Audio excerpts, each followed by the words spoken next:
I'm driving around trying to pick up some LPG fuel for the car. Not having much luck, to be honest with you. I normally buy it on the motorway, between the Nottingham and Brighton runs. But I've tried two service stations I know used to stock it, but they're not stocking it anymore. So I'm actually just going to drive to the motorway and go where I'd normally go. I really do want to sort of feel the car running on LPG. It's been disconnected. I disconnected it to do all the works, and I've reassembled it, and I just need to make sure it's working. The tank's dry. So anyway, there's something I meant to sort of discuss. When I bought this car, it was only after I bought the car I realised it had got a full service history. The gentleman I bought it from didn't he never mentioned it, and I don't think he really studied the paperwork. And he kept the car for about 4 or 5 years, but he only drove the thing about 3,000 miles. And when he bought the car, it had a full service history from the dealership, which actually sold the car in the first place. And the first thing the gentleman I bought the car, he was a sculptor actually. He is. I'm talking about him if he's gone. He is a sculptor. And the first thing he did was he took the car to a classic car place and asked them to do an extensive service, of which they agreed to do, and they invoiced around about £1,300. I do have the invoice. Having been through this car, now bear in mind, Adam drove the car a maximum of 3,000 miles in the 4 or 5 years he owned it. Having been through the car myself and done, if you've watched the previous films, you'd have seen I've done an awful lot. There's no evidence whatsoever that the work that was invoiced for was carried out in any way. The only thing that was probably done is an oil change. Wouldn't surprise me if the guy didn't even change the filter and literally just wipe the filter cartridge on the outside. There was just nothing had been done. A £1,300 service is a very, very extensive service.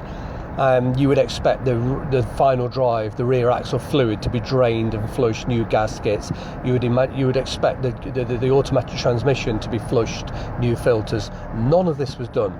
The oil, particularly in the final drive, was bloody filthy. It had all congealed and gone bubbly. Moreover, when you're dismantling something, you can see by the amount of garbage that's on the threads and on the nuts, and what's actually built up. That doesn't happen in 2,000 or 3,000 miles, or even 10,000 miles. It takes probably 50,000 miles or 20 years plus to acquire that level of crud and dirt that builds up around the nuts and bolts. So I know they've never been open. At that sort of price as well, you would imagine that the fuel injectors would have been cleaned. These had never been out of that car since 1984. So I'm so pleased that I didn't just look at the receipt and say, yep, the work's been done. It hasn't been done. There's nothing had been done. I don't know. I feel a bit sorry for the man, Adam. He spent around about £1,300 in good faith, having just purchased the car. He wanted it to be good, wanted it to be reliable, and they robbing bastards. They ripped him off blind. That was an absolute shocker.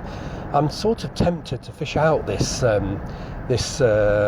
invoice and look at it on camera and go through it on camera, what he claims no, I'm being saged now, that's probably not the right thing to be doing, but that's what he deserves. So I think it's a classic car specialist somewhere near Bristol. But that is a real shame. But I've done the work now, as we've all watched me do it on camera, and it's done. So, but yeah, most of that work, well, I say most of it, no, actually, you wouldn't get that amount of work done for £1,300. But, at least the transmission fluid and the final drive fluid should have been changed. But when I bought it, it still had its original water coolant hoses, and they were huge. They'd all swollen up due to age. They'd gone soft and swollen due to the pressure. If this guy was sort of doing such an extensive service, he would have noticed that they really needed to be changed. He didn't do them. The fuel hoses were solid, they're really hard and brittle. He didn't change them. What did this man do? It's just, you have to watch out. He just took advantage of this man's nature. He's very sort of I only met him once, but he seemed a very kind gentleman and very sort of live and let live, a peaceful, probably a typical sort of artist type of character. Perhaps a little eccentric, but just seemed very kind and trustworthy, I suppose. And he trusted this man to fix his car, and he just didn't do it. There are various invoices for all sorts of other works that were being done. It had new brake discs on the rear, which is a bastard of a job to do on this car. You basically have to drop the whole rear suspension, and they were all pitted. The reason they were pitted is through lack of use. When they don't get used for months on end, rust builds up on the builds up on the disc, and it pits the surface. Obviously, when you're driving the car and forever pressing the brakes, that surface rust gets rubbed away. But obviously, over time, surface rust turns into pitting.